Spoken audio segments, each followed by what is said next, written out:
आज महाविकास आघाडीने हा निर्णय घेतला की आजच्या दिवसासाठी आम्ही जी आमदारांची शपथ असते ती घेतलेली नाहीये, निषेध म्हणून.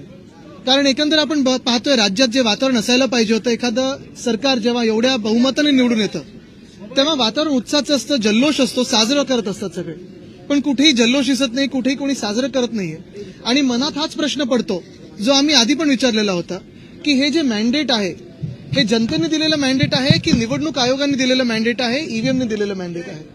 मध्यंतरीच्या काळात आपण पाहिलं असेल, काँग्रेस असेल किंवा आम्ही सगळेच असू, आम्ही वेगळ्या वेगळ्या माध्यमातून निवडणूक आयोगाकडे आमचे प्रश्न उपस्थित केलेले आहेत. जे जनतेच्या मनातले प्रश्न आहेत ते देखील उपस्थित केलेले आहेत. आणि आम्ही राजकीय पक्ष म्हणून जेव्हा असे प्रश्न उपस्थित करतो, तसंच मार्केटवाडी नावाचं जे गाव आहे तिथे देखील स्थानिक जनतेने मॉकपोल मागितला होता.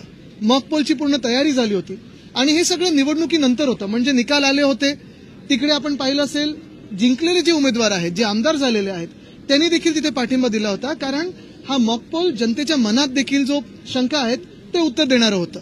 साधारणपणे बॅलेट पेपरवर किती कोण जिंकू शकतं आणि त्याच विरोधात ईव्हीएमवर कसं कोण जिंकू शकतं हे आम्ही अनेकदा दाखवलेलं आहे. मध्यंतरीच्या काळात आम्ही जे पोस्टल बॅलेट ह्याची मतं आणि ईव्हीएमची मतं ह्याच्यातली तफावत देखील दाखवली.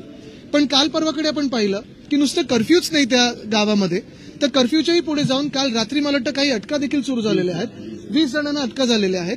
आणि लोकशाही ज्या माध्यमातून आम्ही जिंकून आलो, बघा आम्ही सगळे जो आज निषेध करत आहोत, आम्ही काही हरलेले आमदार नाही आहोत, हरलेले उमेदवार नाही आहोत, आम्ही जिंकून आलो तरी देखील आमच्या मनात जी शंका ईव्हीएम बद्दल आहे, जी निवडणूक आयोगाबद्दल आहे, ही आज व्यक्त करत आहोत. आणि म्हणून आज आम्ही निषेध म्हणून शपथ घेत नाही आहोत.